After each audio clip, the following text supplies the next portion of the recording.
Good morning, Dr. Brad. Hello, Kurt. It's good to see your charming face this morning. Always a great pleasure to sit with you and engage in enlightening conversations. It's something. Although I'm drinking tea today and not coffee, because my coffee maker broke. I know you're not going to claim you're a teetotaler. Not, sir. No. I will not do. But you've abandoned your coffee machine? You're having a personal. No, my coffee machine abandoned life. It That's gave terrible. up a ghost.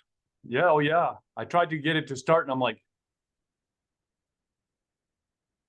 maybe I did, imagining that I did it wrong. So I tried again, and it certainly failed. You get a Keurig, and then you order the little cups, plastic cups that are empty, right? They're just reusable cups.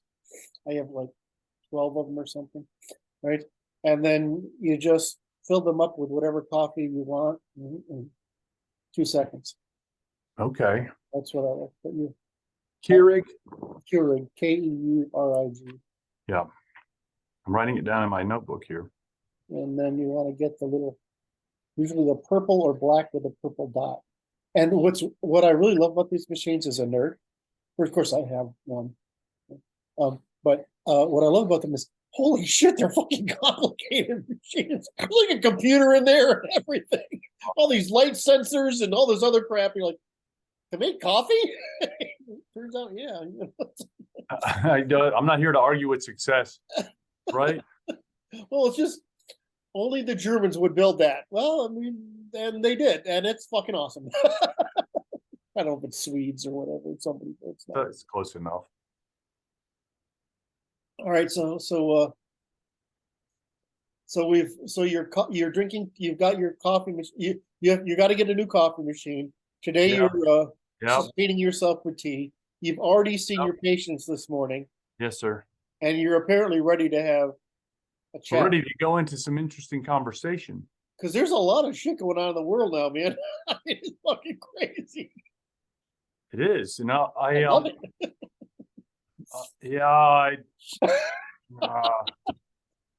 It is complexities on complexities, and it's weird breaking of waves over shifting sands. It's very very tricky, turbulent. Well, it's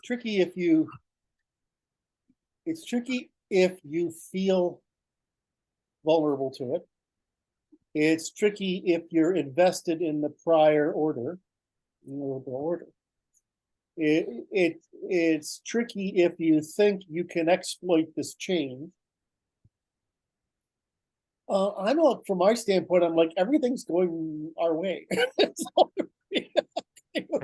going in the way that you predicted. Yes. So it has no other way to go. Yeah. But there's the interesting function is the people who are invested in the previous order are fighting like hell to generate stasis or to damage the inevitability of their demise. Right. They're trying to prolong that order, and it's not working good, man. It's just not working. So it specifically goes to this question, which I heard you discussing with the gentleman on the staff meeting, which is conspiracy talk, which we'll broach this subject again today. Okay. And you would argue they would be confluent interests that are working together, as they are likely to do. Well, I think we've just to repeat for the odd. My thing is, a conspiracy has to be intentional, right, and somewhat secretive and illegal, right? That's how my definition of conspiracy of. So it can't be a conspiracy if it's Klaus Schwab doing it legally. He's doing it legally, and obviously, in other words, it's conspiratorial. In other words, they're working together toward an end. But like, so does every other organization, right? So does So my thing is, well, I mean, you're not wrong, but claiming it's a secret cabal when they're out there in the fucking open talking about it, or like talking about like the the neo-Marxist, postmodern. It's not a conspiracy. It's out there warfare in the public. Yeah, open warfare. Okay, we'll It's just go with open that. warfare. So when you say it's a conspiracy, well, which way are we going to go? I'm going to say for my job is disambiguation. Right. And so I'm going to disambiguate conspiracy as what the thing we need to prosecute under the law, right? Which is the 3 criteria I gave. It doesn't mean that people aren't doing the equivalent, right out in the open, and then there are people who are out in that are equally out in the open, but they're just going along, right? Because it's common interest for them. Like Right. Is the federal deep state involved in a conspiracy? Well, it wasn't until Trump. It was just until the Trump effect, the Hillary. Well, probably it wasn't until Obama gave them license. Right, that's when it happened. Right, but before that, they're just people following the natural incentives that are created by the post-war order. Right, and then there's people who say, "Well, I'm going along with the herd because this sounds like what's right to me," and I'm like, "Okay, where's the conspiracy?" Well, I mean, if you tell me I'm going to start a business tomorrow, it's a conspiracy, right? I mean, Right. I've got to keep it secret because I have right. Keep it illegal. What? It has to be kept illegal too. If I want to make money, I got to do something. Sorry, I just had too many horrible ideas just crossed my mind there, and I'm like, I can't go down any of these rabbit holes. Any of those rabbit holes are bad. But so any organization is conspiratorial, right? They're trying to achieve something. The question is only whether it's technically a conspiracy. And so what I always say is, don't overstate something because you delegitimize yourself.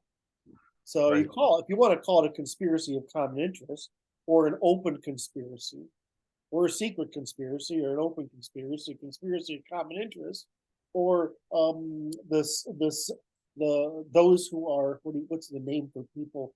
I need a term for the people who are swept up in this conspiracy. Right. They are unconscious participants. Right. I mean, so I mean that's.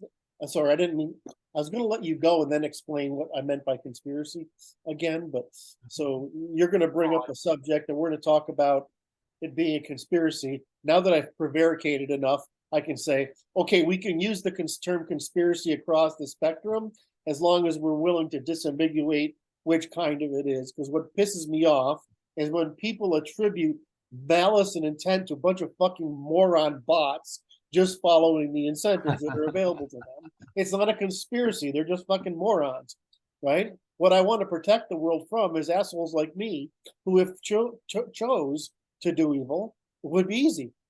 Or people like Klaus Schwab, who I assume thinks he's doing good, but is in fact doing evil, right? They actually think they're doing good. I mean, I just posted a video today from somebody I thought did a fabulous job of why Eastern Europe isn't woke. Because woke is another manifestation of West European imperialism, right? And just like it's another manifestation of Russian imperialism under the communists.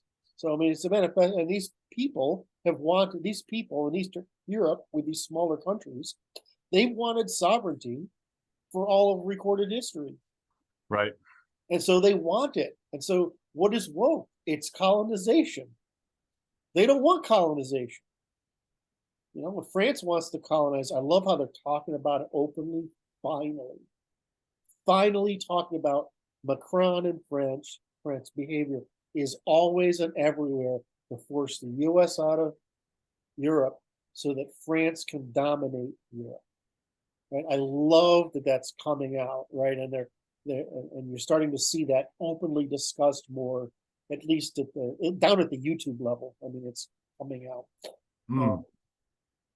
And if that we can raise that awareness, that cuts off the French Empire at its knees, because what we really need is Germany and Eastern Europe, Central, and we need the Germany and Eastern Europe to unify, while France has to give up on its imperial Napoleonic ambitions, which is why I'm always shitting on France. It's because they've always had this fucking ambition to conquer all of Europe, and they keep trying, and they keep choosing. They don't realize that it'd be one thing if they were the Germans and they were right, but they're the French and they're fucking wrong, right? I mean, it's like, okay, well, if you want to dominate Europe and you're not wrong, that's fine. But the fact that stop it. You're French in the first place just means you're wrong, right? French in their gutter German and gutter ideology. Anyway, oh my, really love that was an unexpected bonus trouncing. So if I could just close that little bit with, if you look at the Russosphere, it's about 165 million people. That's including Belarusia, Moldova, and the two provinces of Ukraine. Right. If you look at so that's 165. If you look at Slavic Europe or Eastern Europe, that's 122 million. It's important. 165, 122. If you look at Germanic Europe, that's 152. So 165, 122, 152. And if you look at the Latin South, it's 182 million. Right? So 165, 122, 152, and 182. So these are civilizations of about the same size. The only one that's smaller is the Slavic. And if you add the Baltic Northeast to the Slavic, which I think they would probably say that's their closest, because Balto-Slavic is the original language. They would say, okay, well, if you got to group us with somebody, we'd probably choose that. And so that would raise another 12 million. So that would bring it up to 135. So it'd be 165, 135, 152, and 182.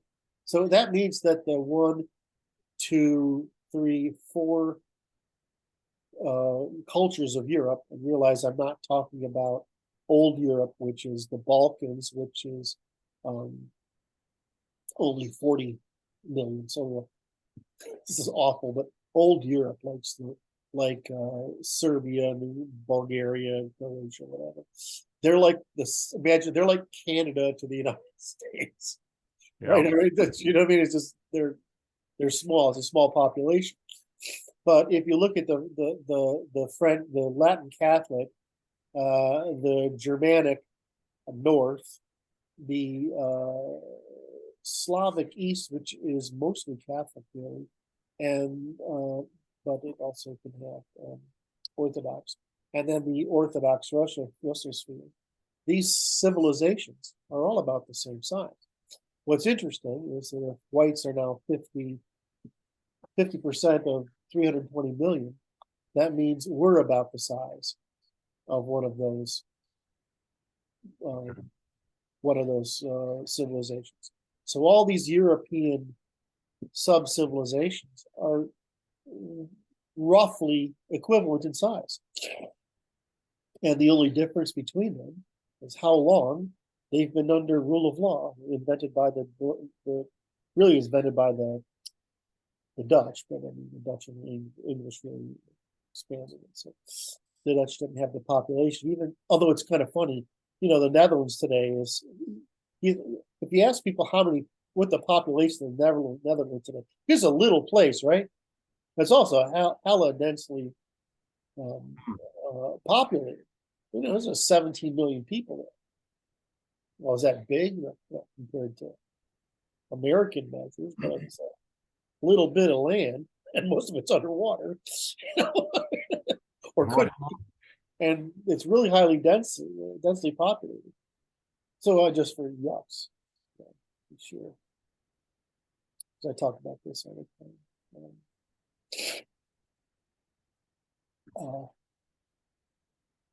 So I keep this uh, Hmm. database basically There you go. of the world. I maintain this every year. I'm up to this year. I'm trying to get Africa done because Africa's you can't. I don't believe anything. Oh, You yeah, know, that makes sense. but I do everything in here, which and there's interesting things like what's the population, what's his GDP, what's his energy use, energy per capita, watts per, um, the religions, their heterogeneity, their linguistic distribution, how religious are they, what's their IQ, their corruption, their crime, their violent crime, their rapes, what's their power index, their personnel in the military, right? So I mean, some of the stuff like you can't, but what's disturbing, and this is why I tell people is this is the only thing that matters. IQ, just all of it. It's just IQ. I mean, all the numbers mirror IQ.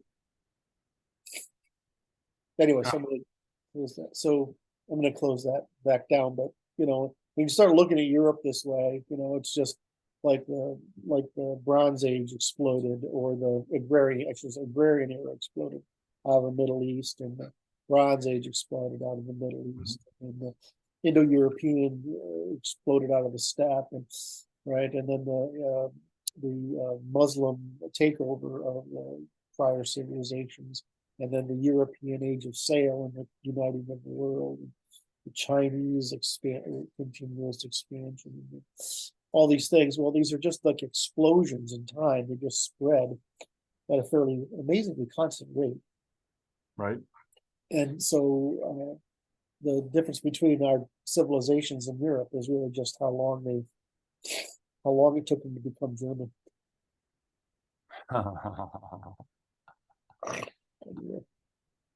Germanized. Anyway, I didn't mean to go out on that rant there. I was doing it for a reason.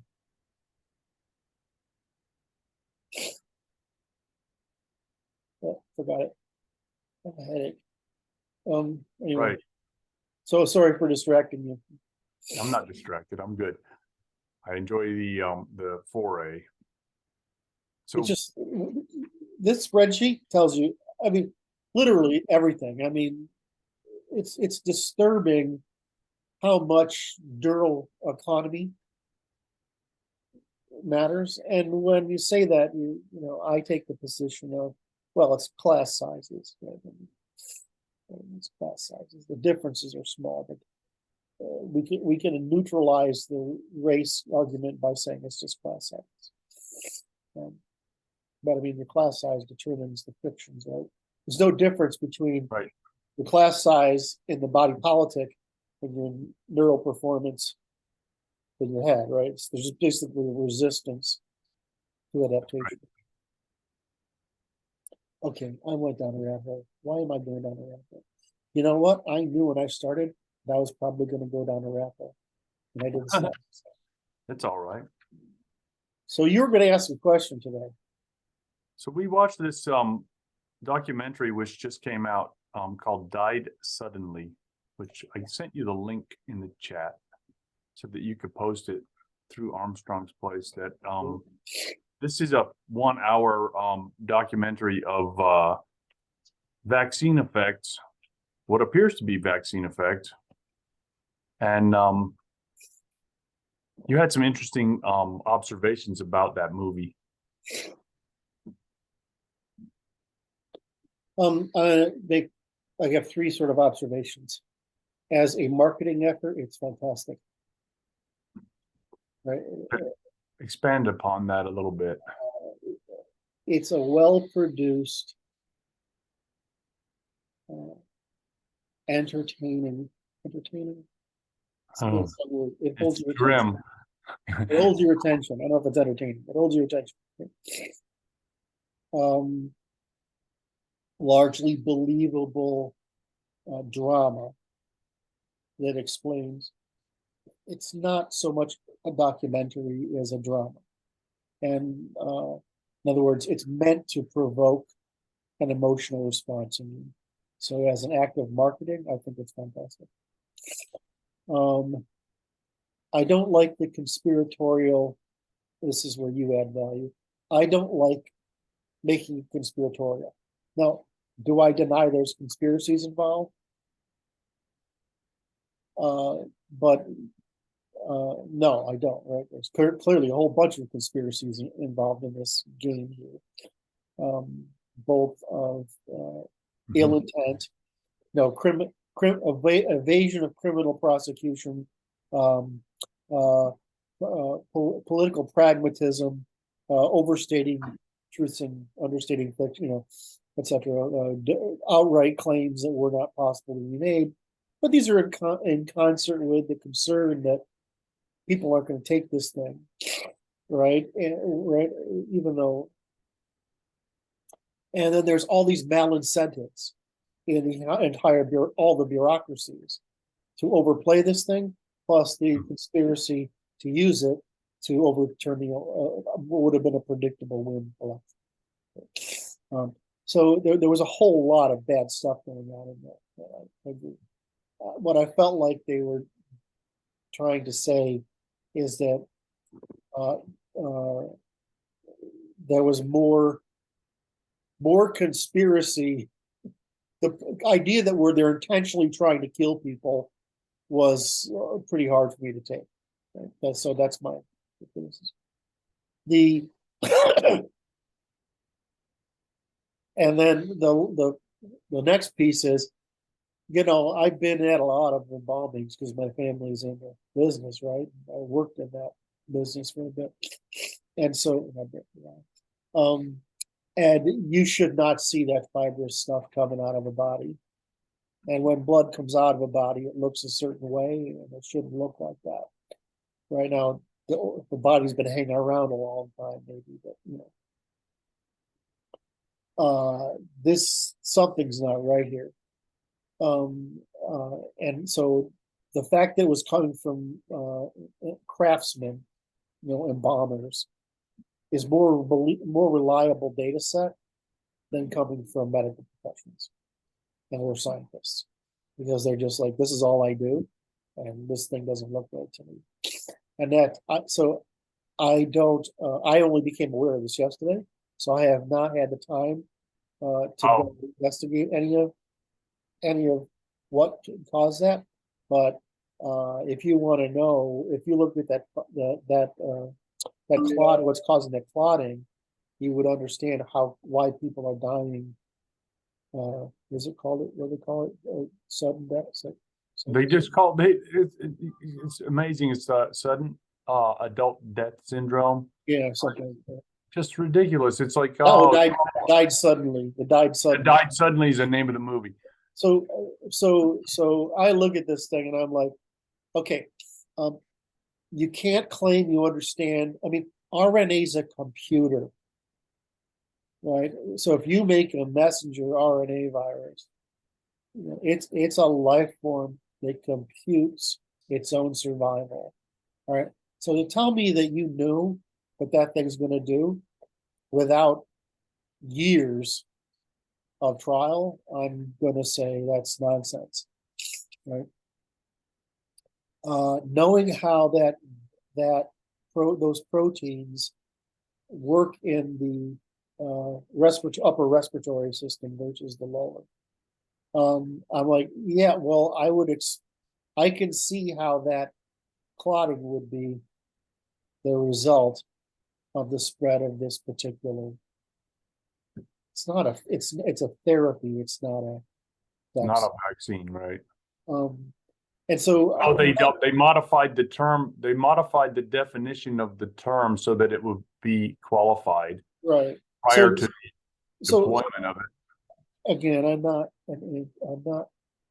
I avoided the vaccine carefully, but because now remember, what's my specialty? My specialty is, what can I testify to? I don't have to know the same. I just have to know how people lie, and if the means by which lies are constructed are present in the argument. Right. And so I'm looking at this, I'm saying, I saw the data come out of New Zealand, right, on the genetics of the Wuhan virus, and it was really obvious. I don't know when it was, forgotten now, but it was right away. It was the first analysis that came out. It was really obvious that this thing had been manipulated. And it's just called scarring, but basically it means you can, there's a record left behind from insertions and deletes. So I looked at that and I'm like, okay, well, that makes sense. Right? Yet why are they trying to suppress this? In other words, this political incentive is now and the claim that the trying to reverse this claim, that was like, okay, there's a lie, so who's lying, right? Right. When it was really obvious this was an old people's disease, right? That was carried by the medical community and the elder care community and their cleanup crews, right? And then it was being spread by touch almost entirely through obvious vectors. I mean, okay, well, then why are they trying to make this like it's it's huge? Sure, millions of people died, but because there's a lot of old people with comorbidities, right? I mean, but that's not to say that it's different from saying it's going to affect everybody. Now, if I'm faced with a thing I don't trust, in other words, a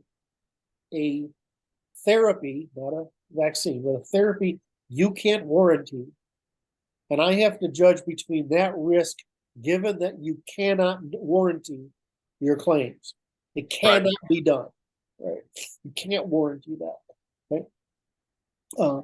And I have to choose between that and the risk I can manage. I'm going to choose the risk I can manage. Right. Because the risk isn't high. So why did they go out then and lie that the risk was higher so that they could deprive people of the choice? And so it became a political, meaning moral issue, because they Oh, that's interesting. What am It I did, saying? it did become, they attempted to moralize it. So the equation of moral and political is interesting. Well, I mean, that's what happens, right? If you try to make it a moral issue, because the moral differences in interpretation are the female fearful of the male sovereign, you're going to see it politicized. And that's what we saw happen. As the conservatives are much less trusting the government because it's masculine cognition, and the liberals are more trusting of the herd because it's feminine cognition. You would expect to see this. And then, of course, what does the left do, or the Democratic Party do? They politicize it to use their favorite means of oppression, which is social construction and othering, right? Yep. And then they employ cancel culture when the evidence is really obvious, certainly by February, if not March, right? I mean, this thing starts in there. Really you start to get aware of this December, January, but certainly by February, we already knew enough to say what was going on. Why didn't they close the borders? That was political. It was trying to control the election. Right. And so it justified the mail-in. Correct. And so all these things, so I'm saying, yes, there are conspiracies. I doubt that so if you talked about all those conspiracies, right, in this thing, but you didn't say, oh, these guys have this intent to kill us, right, then I would have been fine, right? But the problem is they bring instead of the ocean, the literal tidal wave of malincentives that were out there to lie, cheat, and steal, so to speak, for all these political purposes, right? They pick the one thing that makes them look ridiculous, right? And so that was my problem with it. Otherwise, I was like, damn, this is pretty good. So this is my problem with the show, is that, it was effective, and it was you're saying the messaging was a little bit off. Yeah, and this is my problem with conspiracy altogether, is that it's most likely to produce the most outrage because it says you're intentionally doing something harmful. Well, the truth is that our basic psychological differences between us bait us into different interpretations. Right. And some of us want to be in control, and some of us want to be controlled, right? We want to go follow the herd, or we want to do Right. control. And so you got the normal distribution. And the difference, of course, is that they used it to purge conservatives from workplaces and punish them. It became a political tool of not only altering the election, not only destroying the economy to alter the election, not only but to actively, not only to profit from the urgency, not only to give the bureaucracy for exercise legitimacy to further this sort of Leninist not mindset the left has, but I mean to excuse the incompetence of the CDC and to excuse the incompetence of the WHO. And I'm like, this is like the master class in corruption, right, across the scale. And the only thing they bring up and they put out as the front flag waving is that, some group of, globalists want to reduce the population, so they use the virus to kill us. It was the stupidest fucking thing they could latch on, when there's all these other things Right. that could have gone on. And so I felt like they made it really easy to discount the rest of the video by this positioning. Now, your argument would be something about we have a different sensibility about what's a conspiracy. I think is what you. Right. And so I mean, right. I think that the people. Yeah. What? So you don't like the attribution of the intention, or like the intentionality of the action. Well, I mean, first of all, one of the things all conspirators do, is you realize you get caught. If they actually did that on purpose, right? We hang people for this shit, right? You're not getting away with killing millions of people. You could get away with saying, yeah, we were optimistic, we were politically motivated, we were passionate in trying to make the race for the cure. We had this new solution. We wanted to be heroes. I mean, there's all these reasons. You can say, well, we need to be mothering of the population because we have a lot of people who are fearful of vaccines. It was especially a problem in the Black community, yet the Black community was being most effective. All these things are legitimately explainable incentives, right? But the problem was they didn't state them truthfully. Right. The problem was the line. They attempt to control the information flow, so they're censoring legitimate scientific inquiry and discourse on all channels. Right, but so instead of what they do is they try to do reality by chanting, instead of coming out and say, "Okay, I'm going to talk to you about the hard science. I'm going to talk to you about the practicality. And I'm going to talk to you about how you feel." Right? And so this is how to do it. Right? And so across these decisions, we don't fucking know as the sciences. That's the right answer. We don't know. But we have the practicality is this is the problem we're facing. This is the choices we're confronted with. And so we're choosing to err on this side of because we bet our value of human life is such that we want to err on this side. And then lastly, we say, but we know that some of you want to make this decision yourselves, and some of you want to trust the decisions being made. I'm trying to convince you that if you're concerned, that you are better off trusting us making this decision than not. But if you're more comfortable making your own decision, then you can. That was the right answer. Yes, there was far too much coercion involved in the whole process, right? And it really goes to experimental medical therapeutics people participating in it without informed consent, which is what we hung people for in Nuremberg in Right. 1946. Well, I mean, again, that's different. One is that you're experimenting with people for your own interests because you're treating them like lab rats. And the other thing is there's actually a problem here. And we don't know how serious the problem is. And since we're in politics, we're responsible, and people are going to hold us responsible. So we're going to take the most conservative action, which is to produce the most use. In other words, we're going to eliminate the worry of the people most unable to make a decision for themselves. Right? That's not a bad strategy. Right? It isn't, as long as you say, but if you're informed, you know these things, you can insulate yourself from these environments, then your risk is lower. And so, if you live in a suburban household, you don't have a lot of people coming in and out of it.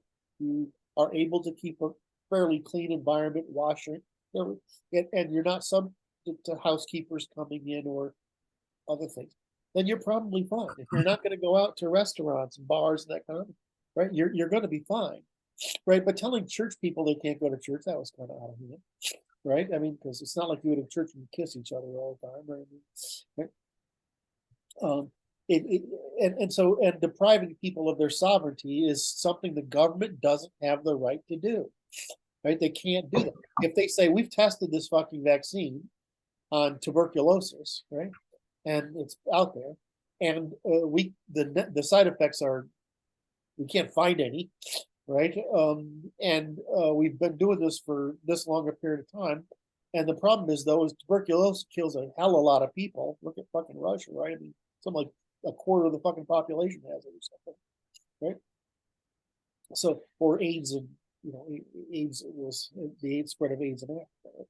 So, I mean, at some point now you've got a public health hazard. Right. Right. That you can say, well, I mean, this is great, but this didn't meet that criteria, and it was isolatable. Right, but the issue is that it appears that these mRNA therapies are more damaging than protective. Well, that's okay. A molecule is a fucking molecule. It doesn't calculate. Right? The problem with RNA is it's not alive in the sense that we know it, but it's a computer. That's right. It's a robot. Right? It's not like, a chemical, right? It goes in there, it does its thing or not.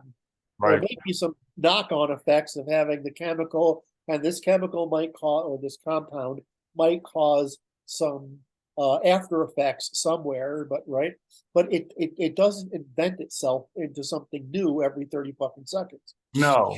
No, but it's like the that's the problem with mRNA. Is you don't know how long, you don't know what it's going to do. You don't, right? And it's like, so the issue is this. Excuse me, let me finish. Yeah. Until we know how to stop adaptation in an RNA or DNA chain, we have no fucking business telling people that this thing isn't going to mutate. Right? This isn't going to change, or isn't going to produce knock-on effects. Because what do these things do? They produce things. Right? And that's what they do. This was completely out of hand. And so, how do you say that? Well, how do I convince somebody of that? See, what they want from me or you or somebody else is a bunch of degrees. But I mean, how many virologists really understand? I mean, it's the same thing as everywhere else. It's 0.001% of virologists, and so it's like everything else. There's only a tiny, in almost everything, there's like 3 people. Right? Everybody else, there's the 3 people up at the end of the logarithmic curve, and then everybody else is in the long tail.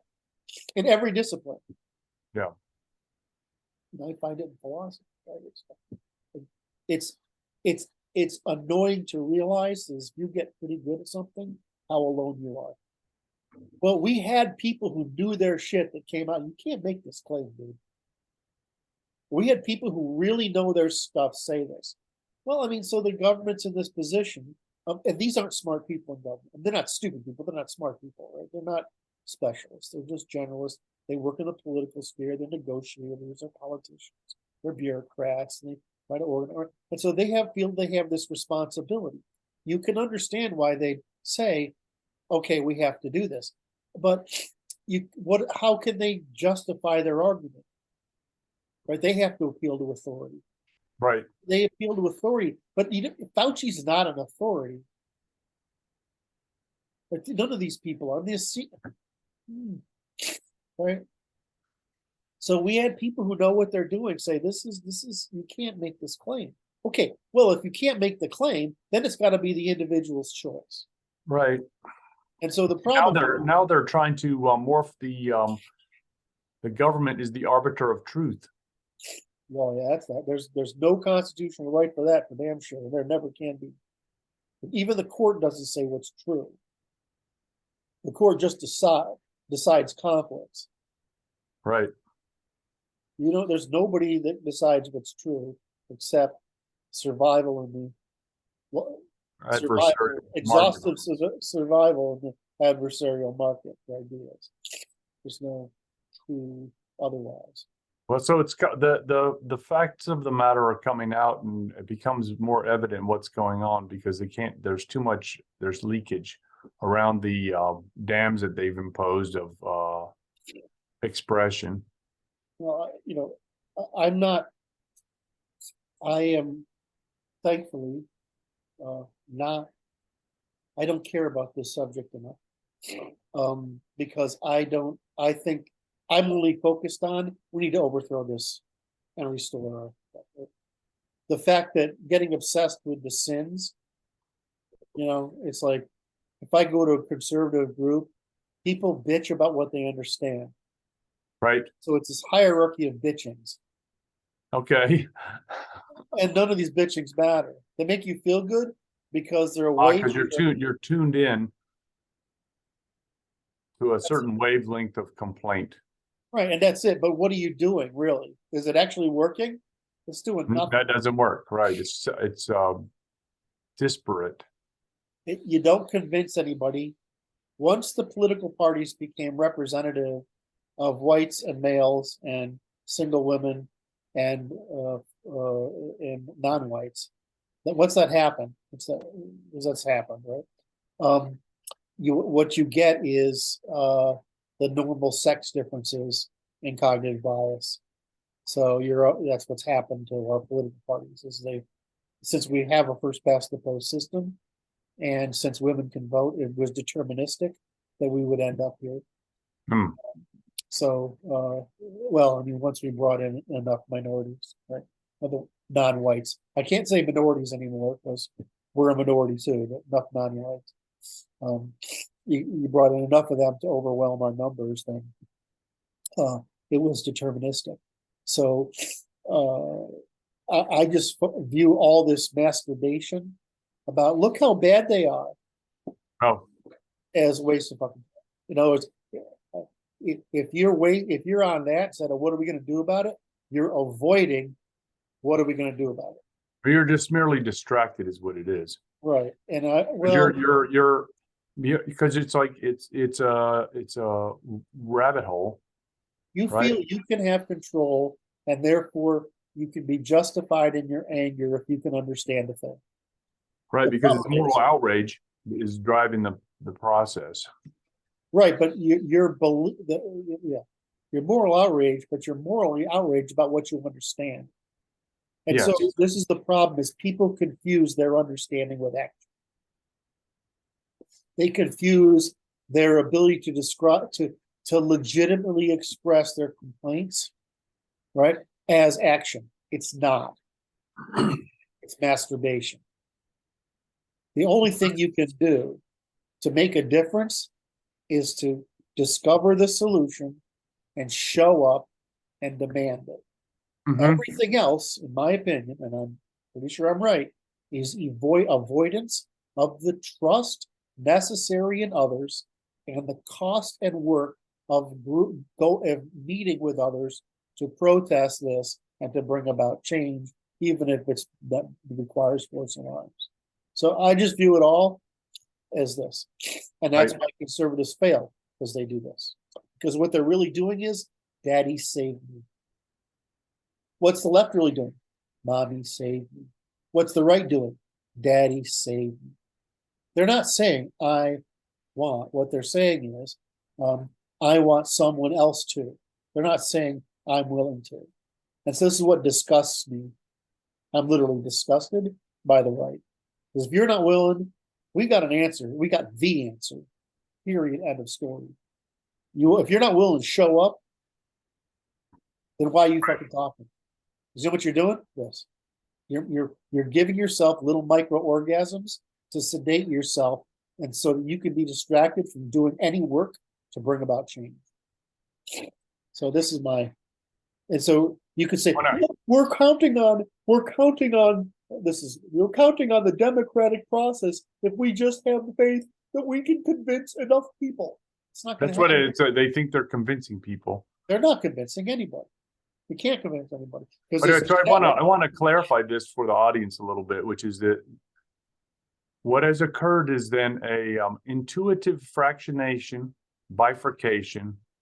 The natural evolution of the political process has caused an intuitive bifurcation between the parties that is increasingly evident and irreconcilable. And the issue is so preaching to the choir is not, you have to talk to the other people in a manner that they will understand, which is, how do you solve this problem to bring to the appropriate authorities the demand for redress of grievances. Now, the problem is they've been so deprived of knowledge on purpose that they don't know how it's done. Except our country, in the English tradition, in the founding of our country, there's a map for how it's done. You bring a common law suit to the Parliament or the King for redress of grievances, which is what the Declaration of the Declaration. So it's the letters prior to the Declaration were. The Declaration was that this is our demand. This is our demand for redress of grievances because you keep committing these crimes. And our suggested response is this. Now, of course, the king could have said, okay, well, I agree with you, and I'd prefer you didn't separate, and I'll acquiesce to your demands. Well, it's a practical problem. The practical problem is the Americans were trying to get out of paying for the war that England just nearly went bankrupt fighting on behalf of Americans. The second is that without transatlantic communication, participation in the government was fucking impossible. And so, because of the way of historical concept, we're frozen in time in the post-war model, right? Well, they were frozen in time, and they viewed it as, we spent all this fucking money building all these colonies and defending this and whatever. Now we have a right to have returns on it. Right? In neither case was the crown wrong. All right. I mean, let's not get it wrong here. We were being tax evaders, and right, and that's just how it was. And to some degree, the South separation, because it was going to pay the tax, it paid all the taxes during the Civil War, was essentially, let's say, you Northerns are tax-free riders. Right? And we don't want to pay for you. You're free riding in our tax production. And so this is what really drives these things, and ends up in moral diatribe. But that's really all it is.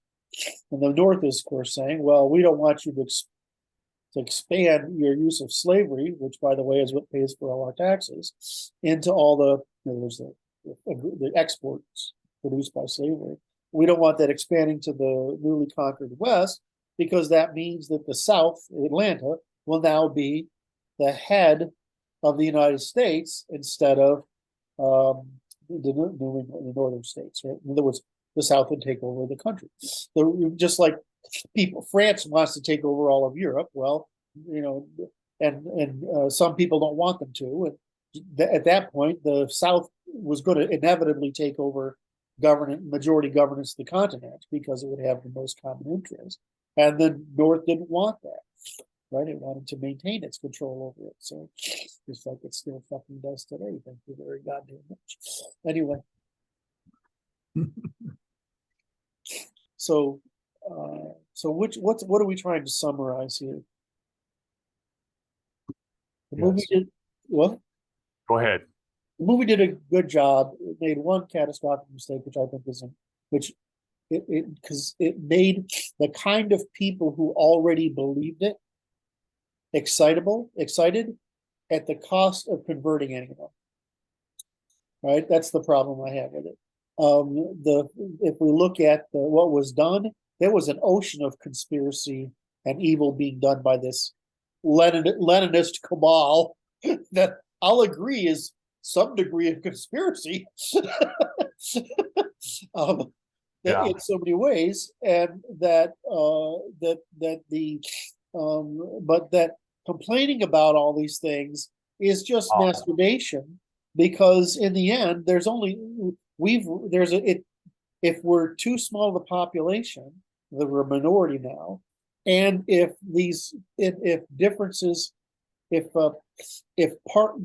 first past the post system results in sex and must resort into sex differences, then we are going to be stuck with a majority left-wing party, right, ruling, and a minority right-wing party, which is masculine responsible versus left-wing feminine irresponsible. And so we're going to end up being defeated. So you can't win by argument, right? We've said they can't win by argument. You can't win by the polls anymore. There's only one way to win, which is by the courts, and if not, then by war. But all this masturbation makes people feel good, when the answer is all it does is play to the enemy's time. Give the enemy time to win. I thought that one was useful because it provided it documented evidence of harms being done by those vaccine equivalents. It would have if it hadn't started out with the most ridiculous theory of all the conspiracies those conspiracies really existed, all of them, right? But the one you can't claim existed is the one that they put out front as the major incentive. It was the most ridiculous thing they could possibly have chosen. So why interesting. My observation of that was I ignored that part. So I just found it as not relevant. But you don't matter. What matters, nobody that always agrees with it doesn't matter. What matters is, by putting that in there, it lost all argumentative and persuasive value. Well, so I look at no it as persuasive value at all. It's evidence, it's like the Alba morticians talking about what their findings are. Those crazy little bottles full of. But you're just justifying. If I look at this, no, you are. If I look at this as someone who either disagrees or isn't certain, what am I going to do? I'm going to watch that video and I'm going to say you're fucking idiots, and that's it. And no matter what you do, I'm going to just say that. Well, of course. Well, you saw what happened in this video, right? Right. It was. And I was like, well, if they're going to say something that's stupid, how do I trust anything else in the whole fucking video? That's what they're going to do. That's what people do. It doesn't matter what you think or I think or somebody who agrees with things. It matters what people who aren't sure or disagree think. And the people who aren't sure or disagree are going to look at that and say, if you're that fucking stupid, why do I trust anything else? That's what happens. This is why the right always fails. Not my fault. I can't fix the right's behavior. I spent 3 or 4 years trying to find a way of fixing the right's need to feel in control. Okay. And there's no way. So the only way, the reason they're going to, is when they are so equally out of control, that they're going to finally show up by some triggering event, or what's more likely, the left's method of incremental social construction of undermining until the right can never succeed again, that's going to succeed. And I've said that the left strategy is superior. It always has been. The right doesn't have a strategy because the right is wrong. It's always wrong about what is intuitive. It's always wrong about that their feelings are universal and that these other people will eventually get it. That it's never going to happen. They're never going to agree with you. They're never going to believe you because the left is equivalent of morally colorblind to disgust, purity, loyalty, hierarchy, and sovereignty. They are cows. That's it. And it's never going to happen. There's no way of convincing them. No. There's no way of outnumbering them. There's no way of institutionally defeating them. The only way to do it now is either conquer them or separate from them or be defeated by them. And from what I see in the right, they're just, all this is just more of this. Daddy will eventually save me. Jesus will save me. God will save me. The world will save me. No, nobody saves you. There's none of those people exist.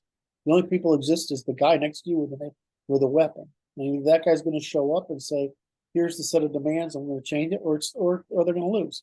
And anybody with a brain, but anybody with knowledge of history knows that. It's that the left's ability to victory by incremental undermining will always defeat the rights or the aristocracy's ability to try to impose responsibility. Because what's the left offering? Irresponsibility. Irresponsibility, not adaptation. What the right is doing, we're always trying to impose responsibility on people who don't want it. Well, the only way we can do that then is to rule them, which is what we did throughout our history. We always ruled these people. This illusion that your average idiot today who considers himself a good American wasn't a fucking peasant is a modern illusion. Right. He was a peasant ruled by the church because he was ignorant, and the church was an extension of the aristocracy, right? And that's it. And so it takes an aristocracy and fighting men who pay the cost of status by fighting, because they buy their ticket into influence by demonstrated loyalty and competency. Well, you're not going to convince women to be responsible. You're not going to convince the underclass that's not capable of responsibility to be responsible. And you're not going to convince people who come from other cultures, not so much other races, but other cultures, whose entire history never involved any responsibility. Matter of fact, maximize the evasion of responsibility. So how are you going to get this problem solved? There's only one way. It's the way our ancestors did it. You show up with pointy objects and you say, we can either resolve our differences peacefully, or we can resolve them unpeacefully. And frankly, we're really good at the unpeaceful part. And you don't want us to get to doing too much of it because we get to like it. And liking it becomes a problem. And liking it too much is hard to recover from. So let's not have this. With the same argument forever. I've made the same predictions forever. My only thing is, this crap has moved up the pressure, right? When I thought, in other words, I thought it would naturally reach a peak because I'm a poor judge of the common man's understanding of the environment, right? But then all of a sudden, this pressure's moved up, and the left's is doubling down on its nonsense. And then it causes COVID shit. And so it's just gotten completely out of hand to the point where the whole world is understanding if everything's collapsing. And nobody has taken the initiative to fix it because all the entrenched losers who failed us, obviously, are doubling down on trying to preserve it. Well, the answer is they have to all go away.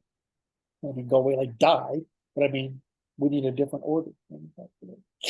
That's what it looks like. Sorry, I feel like doubling down is not unexpected either. Oh, what did this female mind do? Double down. But everybody's doubling down, but it's like the right hasn't doubled down yet. Well, it's because the right doesn't. The left is gradual. I mean, the undermine, right? So it's continuous, gradual. Whereas the right is a cliff effect. Yeah. So the rate is going to go from 0 to 100 Yeah. overnight. And partly because people don't get how much we like it. And there's not being at war. It's not as fun as being at war, especially when it's for profit. Because this isn't like this kind of civil war. This isn't like you go to the military and you get a salary. It's like you steal everything you get your hands on. And you kill everybody that's an impediment to it. That's what this kind of war looks like. It's fucking horrible. So that's why I want to solve it. Anyway, I feel like I rained on your fucking parade. Not really. Not really. Sorry if I have, and I'm sorry I feel that way if I haven't.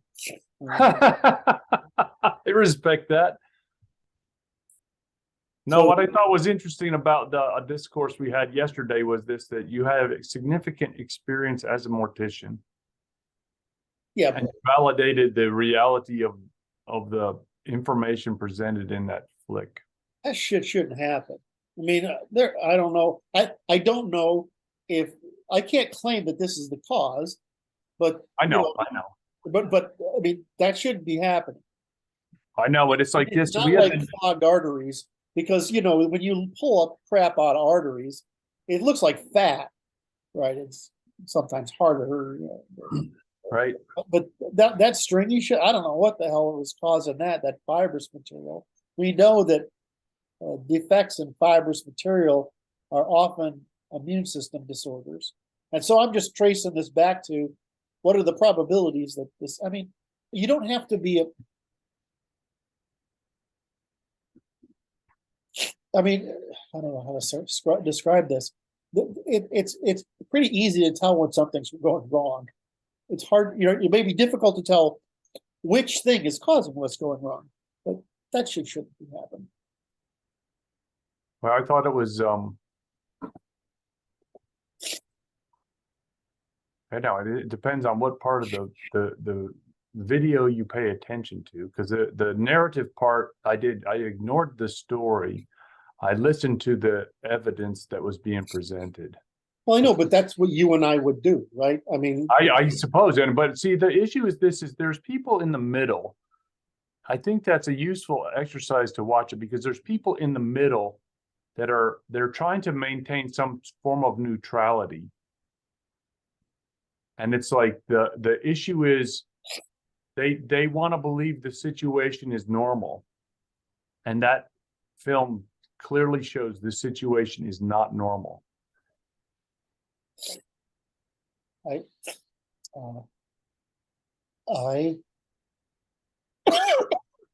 live in a world where no matter what I think, I assume I'm wrong. Right? No matter, right? I just live in that world. Right? And so when I look at that thing, I think of whatever I am intuitively agree with, unless I can explain, right, with some scientific cause, I have to issue that in other words, I maintain I don't fucking know. Yeah. So when I look at that thing, I'm pretty scientific and judicial. So I look at it. Well, if I might agree with it, but it doesn't mean anything, right? That's just my bias. I'm unless I can say, okay, I can see how that can happen.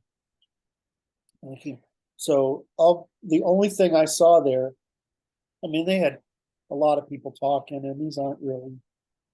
I know what another 0.001 person sounds like, right? And there weren't any of those, right?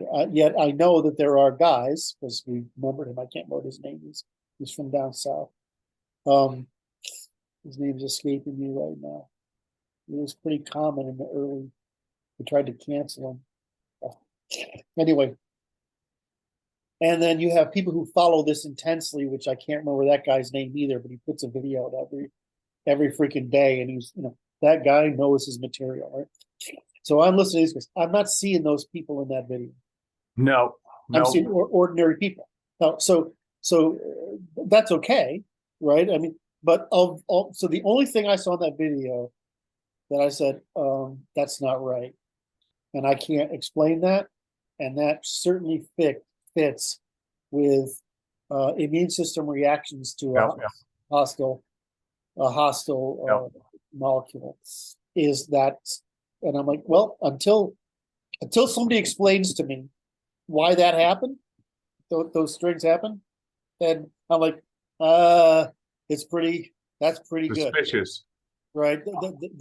I gotta have a reason I gotta have a reason that there's an alternative explanation. Yes. Because this just doesn't happen, and it especially doesn't happen to laborers. In other words, people who are in the trenches who do embalming and and Right. autopsies, right? They're not out there with some fucking agenda in the academy and all sort of crap, which is an example I went over yesterday with India. People have all these academics have their fucking agendas. When you get down to the guy who empties garbage cans, he doesn't have a fucking agenda. He's like, look, there's more glass in garbage lately, right? Or there's more. Well, if a fucking bunch of embalmers tell you, I've been doing this for 20 years and I've never seen this before, right? And I can tell you as somebody who's, I should be careful when I say it. I have a lot of familiarity with embalming. I've been there for a lot of embalming. So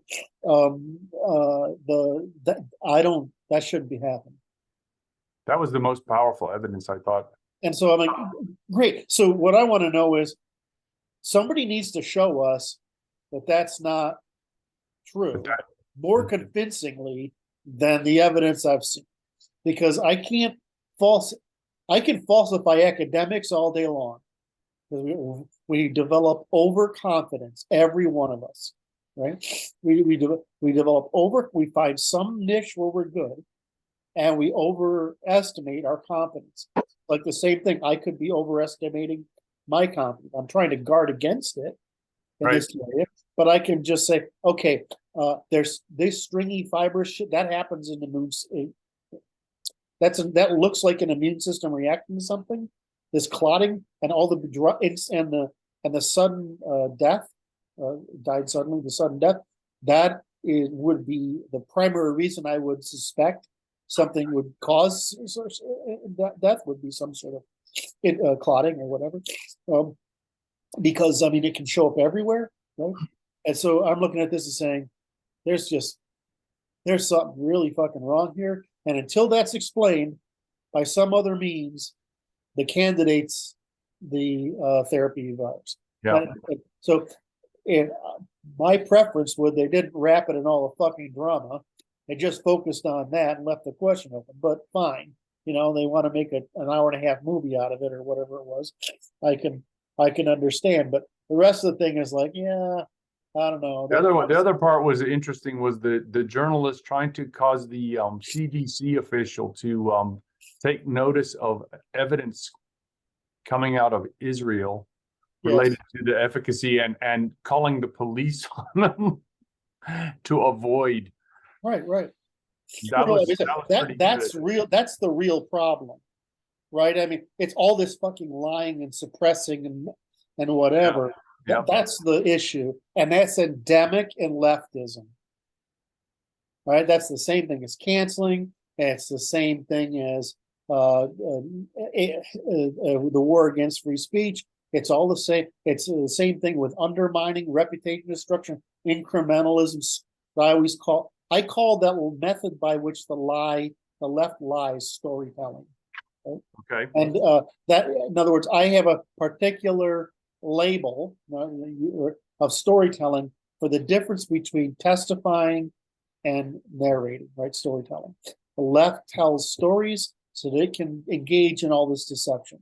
The right testifies because it's difficult to, it's much harder to lie if someone's testifying. Whenever someone's storytelling, now you're saying just the fact that you're telling a story indicates you're most likely lying. It's like when your wife tries to tell you some lucky fucking thing about it, that's goddamn matter. Right? It's just, well, that's what all the left is doing, right? They make shit up and they load it and frame it. But what's the point of storytelling? is so you can load, frame, obscure, suggest, deceive, defraud, right? That's the point of storytelling. Whereas if you testify, which is what I said, I don't know. I can only tell you that those fibrous things are generally the result of something wrong in the immune system. The clotting is the most likely way for sudden death to occur by the means we can't discover, and that shit doesn't show up until the vaccine, the therapy that starts making its rounds. And I'm like, okay, that's those are three sets of facts that I don't need, that we can either find an alternative cause for, or we can't. And until we can, given that they're so, in other words, the explanatory power of those three facts is so much that it will take pretty convincing evidence to explain an alternative. To make an alternative explanation. Right. So what you're looking for, what we talk about in logic, is the parsimony, explanatory power, right, and adversarial survival, right? That's the three things we're looking for, and I just don't see it. And somebody said, "You're not a." I mean, dude, fucking biology isn't a goddamn miracle. There's just a lot of it, right? I mean, yep. it's a highly permutable problem, but that said, biology produces probabilities, and that's right. And those probabilities only are violated when something is wrong. And there's only so many, given the number of defenses in biology. There's not that we get really hung up on it, but it's surprising how few things go wrong, right? Because there's a pattern to what goes wrong. Because in the end, your body's cellular cooperation. That's right. And so, if something's going wrong, there's a failure of cellular cooperation, and that can either be in the cells or the messages, or what's transported between them, right? I mean, and there's patterns to. I mean, you know this in medicine, right? There's patterns to illness. You know, the disturbing number of them that I've learned in my life is how much of them are dependent upon our immune system. That's right. Right? There's two things that go on. Right? The replication, we run out of replication, which is right. We accumulate genetic defect, right? And we accumulate bacteria, viruses, or whatever in harms, and we age, right? Because cellular regeneration. But I mean, for what goes wrong in your immune system, and this fucking looks like it. I mean, it just looks like everything, fibromyalgia. You know, I mean, even I tell people, look, dudes, even depression to schizophrenia, that spectrum looks like it's immune system related. Huh.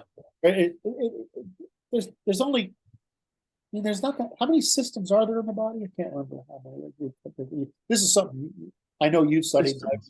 How many systems are there in the nervous system? Oh, I see. Yeah, there's not very many. There's not that many, right? I mean, so these systems break down by somewhat predictable means. So I don't really have to even know that. I just need to know that people lie this way, and this looks like a lie, right? In other words, whereas this looks like a truth, it's parsimony. Yeah, parsimonious. It has extraordinary explanatory power. I mean, it explains everything. And I need to be falsified before it is. I'm kind of beating this horse a little dead, but I'm trying to say that. I'm trying to say two things. One is about the movie, which I'm not happy with, but I'm okay with it. And the other thing is, dude, it looks like this needs a fucking answer, or that's because it's the likeliest candidate. And you know, people talk about this and that. Science isn't. It's like anything. This is what I'm trying to get at. I'm trying to touch on something I can't quite get my hands around, so I'm talking around it. And it's that systems break down by predictable means.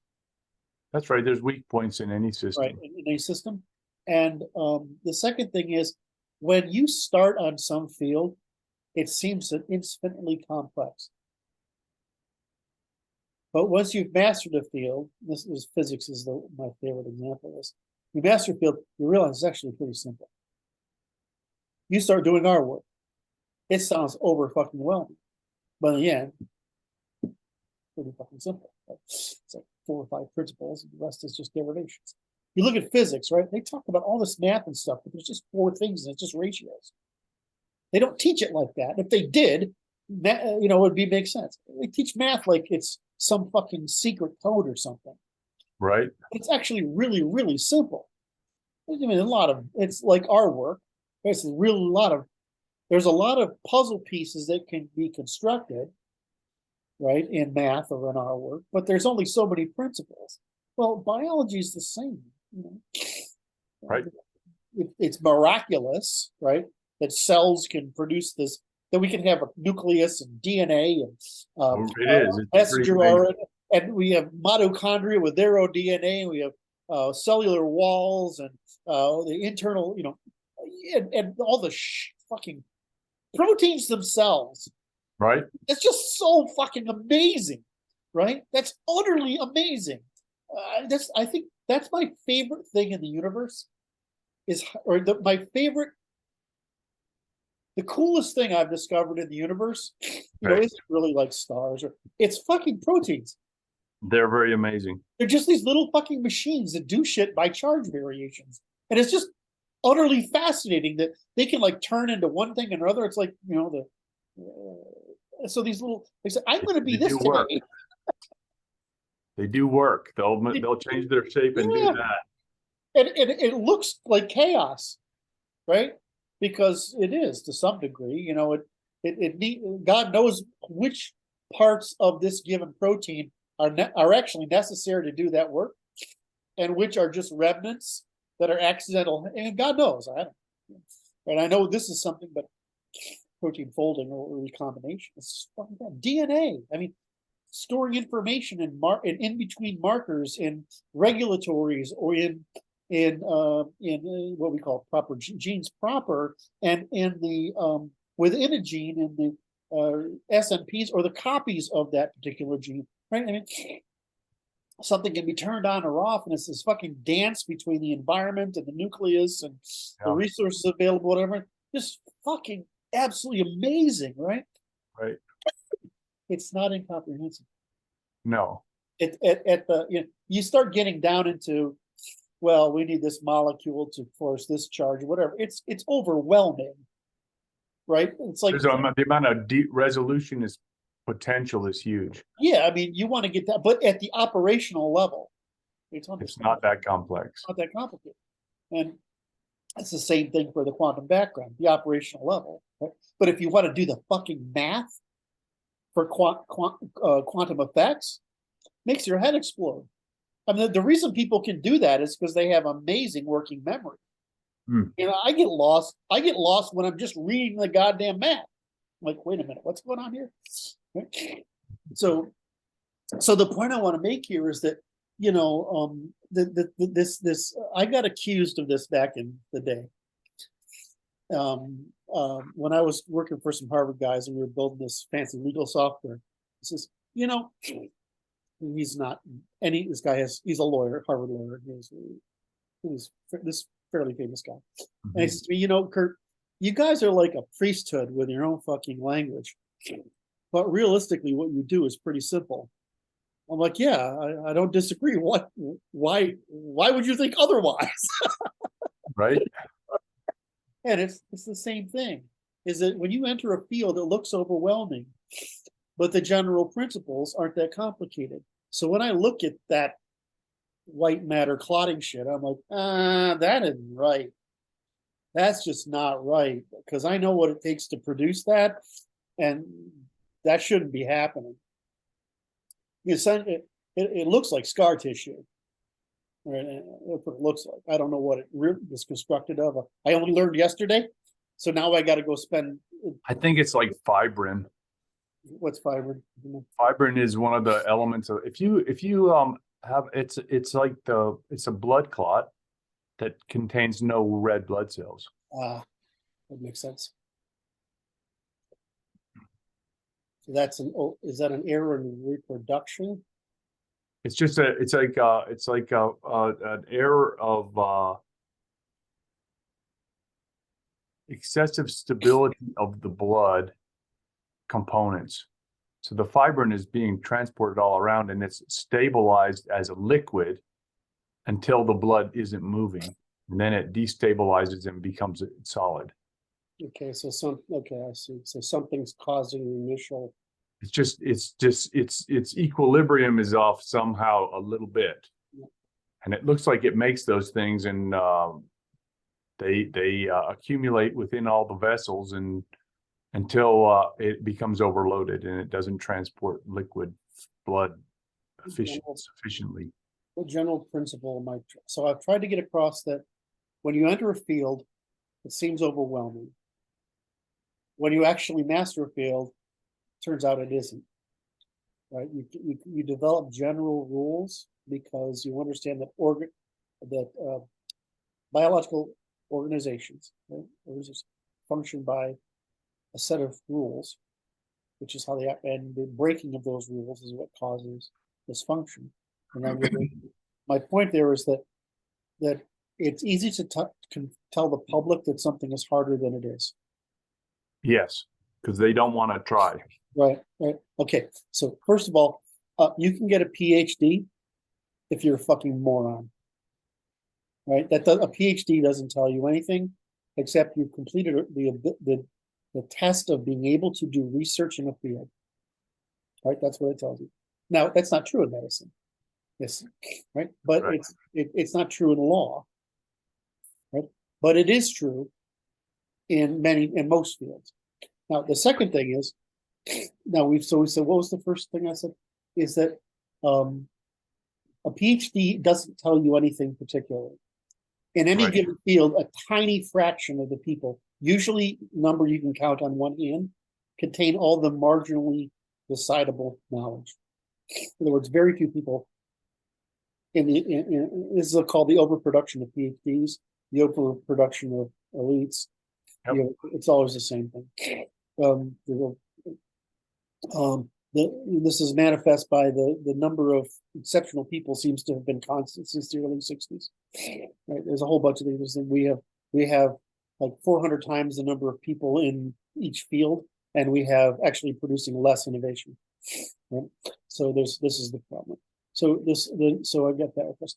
So the next thing. So first point is PhDs, overproduction.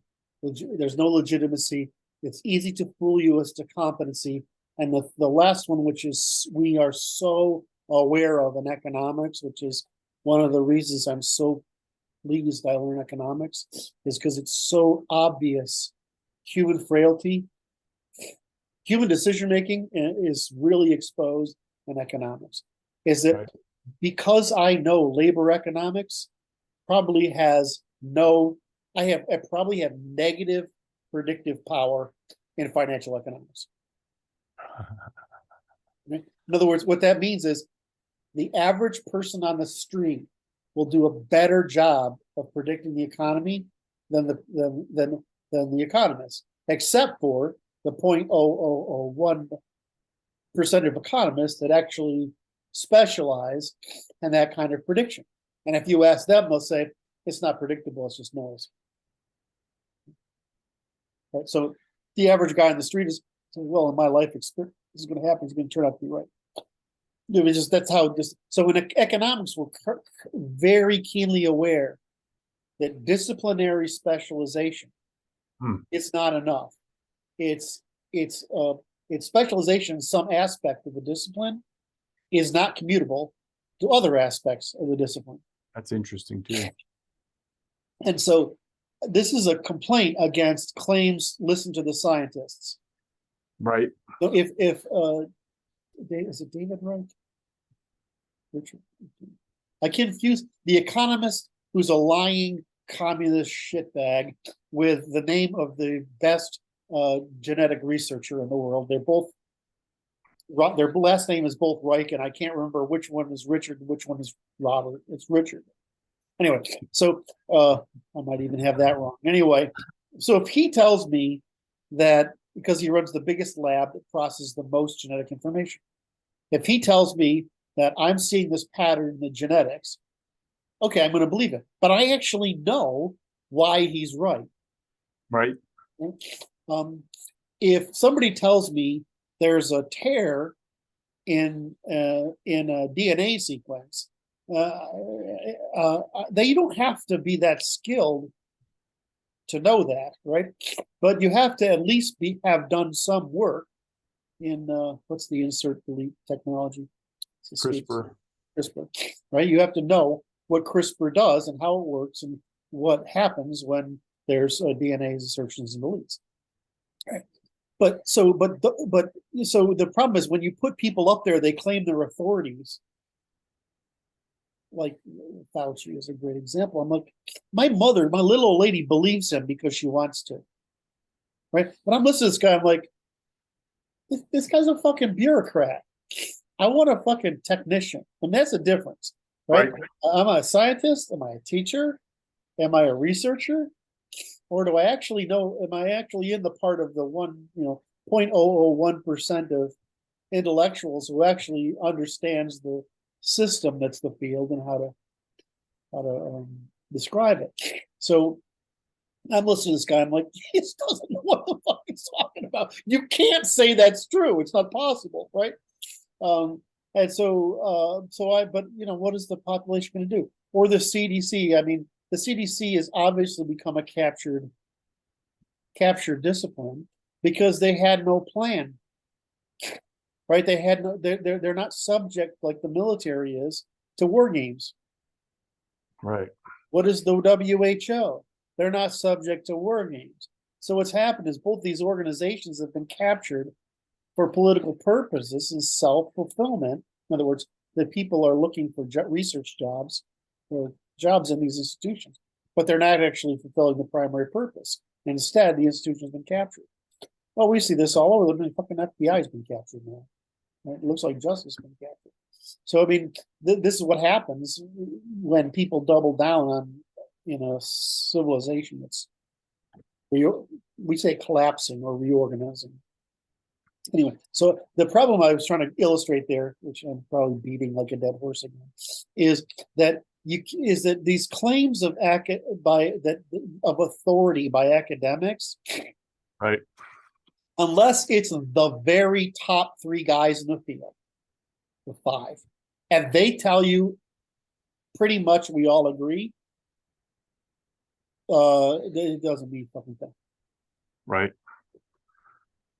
Like, but see, we would take that back a little bit. I'm going to walk that back some because it's like, it doesn't mean a lot. It doesn't mean a thing in the context of testimony, but it means a lot in terms of story. Depends who the audience is, to whom the meaning is made. I don't know what that means. It's like this. Fauci's compelling storytelling to the feminine cognitive style. Okay, well, I mean, that I don't know if that's a counter to what I said. He's not one of the top guys in the field. He's not a technician. No, right. Right. But his storytelling is sufficient. And he's storytelling. He's not testifying. Right. So but I'm like, okay, so how does that counter what I said, which is? It makes no counter. It's just supplementary. Got it.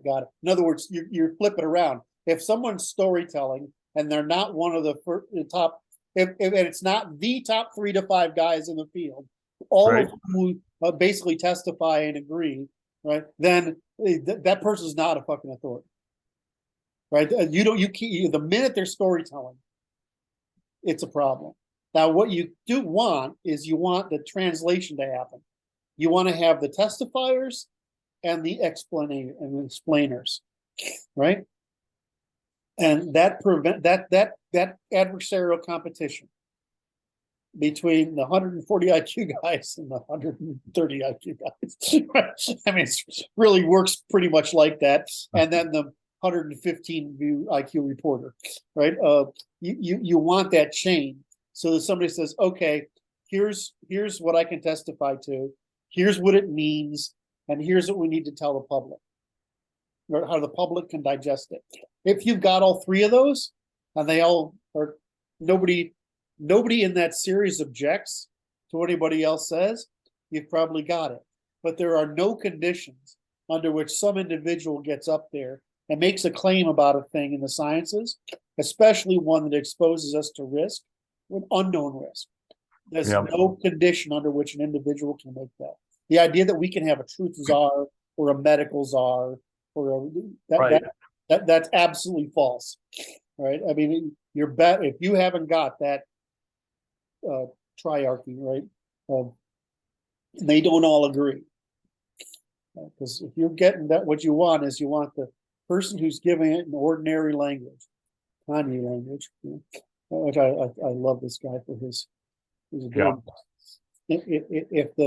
If he says this person up here means that, all right, and if the person in the middle says these scientists mean that, right, okay, then it's okay.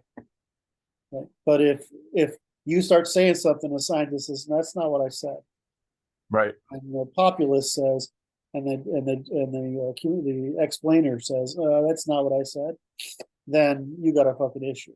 So it's not the individual authority, it's the consistency across people that determines whether something's believable or not. And so this whole mothering thing by dumbing shit down has just become fucking cancer. So a civilization-wide cancer. It used to be so much better. It just did. And you didn't expect to reach the little people, right? You didn't expect. You weren't even trying. You weren't even trying. You're trying to state the truth. And then the people who were responsible for that group stated the truth to them and their turn. And then, you got down to the church and they're like, well, he doesn't need to know. Well, he just needs to, he's down to saying, all right, these are my parishioners. As far as I understand, this is the advice my parishioners need. Why? Because he fucking knows them. Right? It's like the teacher. I know my students. These three are not going to fucking get it unless I say it this way. So I get it done. That's why you want it. And this industrialization of rather than hierarchy of responsibility, it's been horrible for us. If you'd have told me, if I could go back and visit myself 15 years ago, I would have never believed that. I would have believed it was possible to give everybody a uniform enough understanding of the world so that we could broadcast a single message that everybody could understand. I would have believed it, right? Because I was part of this generation too. But you start doing the research, and you realize, fuck, the ancients did fucking people up to 1940 did almost everything better than we did, because they didn't overdo this equality thing. They didn't overdo it. This ridiculous optimism. Some people just want to be told what to do because they don't know. But you need somebody who's responsible to tell you that information. The problem is we made everybody tell information they're irresponsible for. And then it turns out by producing 7-minute segments that hold your attention, we've produced people who are not competent to be responsible, even if we made them. And so you got me in a fucking rant here. I know, right? It'll be all right. We're doing all right. So if I can get one thing across, it's that there are no authorities, right? There's no single person that's an authority. Unless specialists, explanatories, and communicators. If you've got that sort of jury up there testifying, you could probably take it to the bank. The thing is, what they're mostly going to tell you is, we don't fucking know. Therefore, the best advice I can give you is this or this or this. Yes, that's how I look at it. Yeah, that's what we want, and that would be the truthful thing to say. Problem, and I don't want to play down the degree with which they were frightened about the Black communities the rapidity with which this was going through the Black community, because they have a lot of comorbidity problems, especially weight diabetes. It was going through the Black community, and they were terribly afraid that if they didn't generalize the message, that this was going to be a race thing, which they didn't want. Now, even that's a political issue, right? So they try to politicize it, and that when they should have just said, "I know in the Black community, right, but we have to be more disciplined as a community than we have been." He could have just told us the truth. But all they do is lie. Okay, you trying to get rid of me now? I think we nailed that one. Okay. You been trying to shut me up for how long? 20 minutes? No, I just watching the show. All right. Well, I appreciate that. I'm starting to recognize the look in your eyes that says you can shut up now. It's taken me a while. It's okay. It's a year and a half. That's very good. All right, so do we kill that one? I think so. All right, so you want me to wrap it up? I can't figure out what you're trying to tell. If you've I'm got good. more you want to I'm cover, good. I think it's a good time. I think we had a fairly short session, and it was useful and provide some insight into processing complex information. All right, brother. I love you. I guess I'll see you tomorrow. Is that true? That'll be great. So to the audience, thanks for following us. Hope we provide information. Like, subscribe, bell, leave comments. I'm always surprised people sit through this stuff, but people do. Well, I enjoyed it, Kurt. Thank you, Brad. You're awesome. Thanks for your time.